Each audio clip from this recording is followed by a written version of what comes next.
Hey folks, this is Ryan. So this was originally going to be part of a larger video on earlier versions of NPC behaviors and schedules, and just all sorts of things about NPCs that appear to have been cut.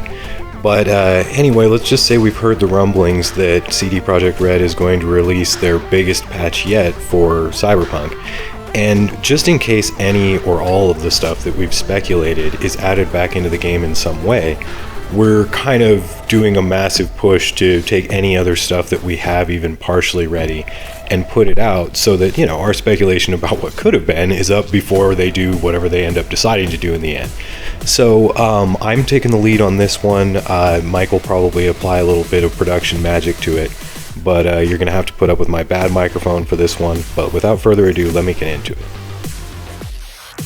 The TLDR here is that I think I've accidentally activated in a broken way the system that CD Projekt Red was going to add a few patches ago where they claimed they'd fixed NPC diversity, and it actually didn't seem to do anything or made it worse. Now, I do want to specify that the way I originally glitched this into happening was with appearance menu mod by swapping too many NPCs, but I don't think that it was caused by the mod or an additional feature that they added, and I'll explain that more through my testing. And I think they're also aware of it because they pretty quickly took down that update and they've been fairly quiet about it, so I think they're aware of this and they're going to try and add a feature where with the press of a button you can palette swap NPCs. But we'll see what happens. This is just my speculation on what I think it is based on what I've found. So before I get into more of my theorizing, let me just show my process of how I discovered it and then how I further tested it to confirm that it wasn't just some future feature of appearance menu mod that they'd accidentally implemented, not put in the patch notes, and so on and so forth. So what led me down the road to this discovery is I've been learning how to make Machinima, and I've been using Cyberpunk's engine to do it. Machinima is making movies with game engines, if you're not familiar. So one of the basic tricks that I've been learning is rather than having to script all of your own NPCs to use as actors, is to replace existing NPCs in the world who are doing a simple action like, say for example, smoking a cigarette like this to capture your clips. And then as long as you can make your scene work in whatever area they're in, you just film the scene there rather than having to script every single person to do simple actions like that.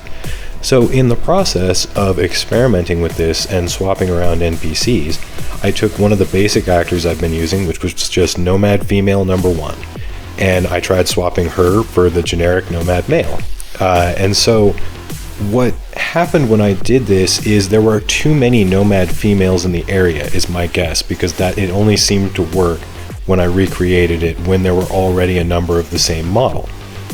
And so once I did this and then reverted it back using appearance menu mod, I started wandering around and noticing that suddenly all of the Nomad females had different color swaps basically on their models. And at first I was like, what? Did they add a bunch of additional versions of them in appearance menu mod? But then I started scanning and doing dumps of them, and they appeared as the exact same model, but they just had been palette swapped, but it was still, reading as the same model. Now, what's important about this is in game engines, when you duplicate the same model, it's dramatically cheaper than using a different model, even if that different model is just a different colored, slightly different version of the same one. And so what it appears is that this is some sort of secondary system that is doing these palette swaps on the fly, and this kind of starts to explain why every single piece of NPC clothing in the game exists in the files separately in addition to being part of the NPC models themselves. It seems like it basically creates a small pool of them in the area and then randomizes these enemies, or maybe not even randomizes, it seems to kind of pick complementing colors. But it does this in order, and this is supposed to happen when B is out of sight, so that they don't all look so identical. And I went around and experimented and did this with a number of characters by by model swapping too many of the same ones into the area.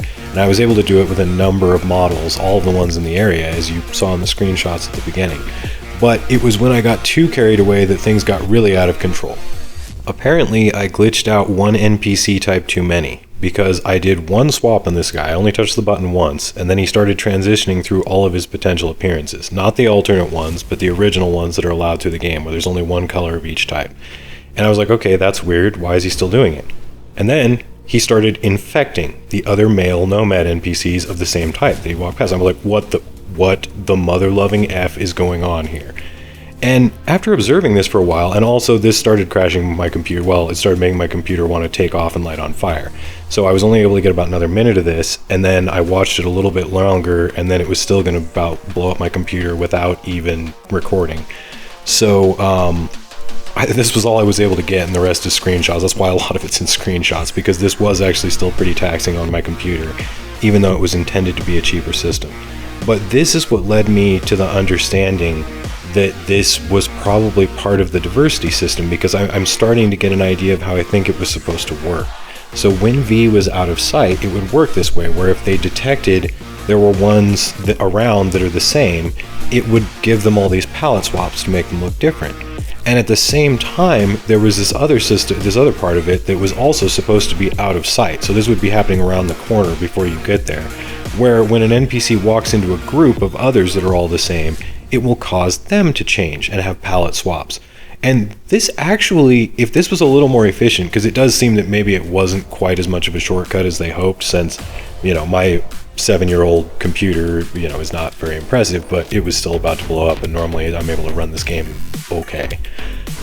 So it really makes me kind of think that it was still kind of broken and not in there, but it is a very interesting approach, and I think it might have actually worked pretty well if they could get this working. And I'm really curious to see if this is something, if it's what I think it is, or maybe the appearance menu mod creators will come out in a few days and say, oops, that was a feature we had down the road that was under the hood, and we didn't mean to put that in there. We're just wizards, and we created something really cool.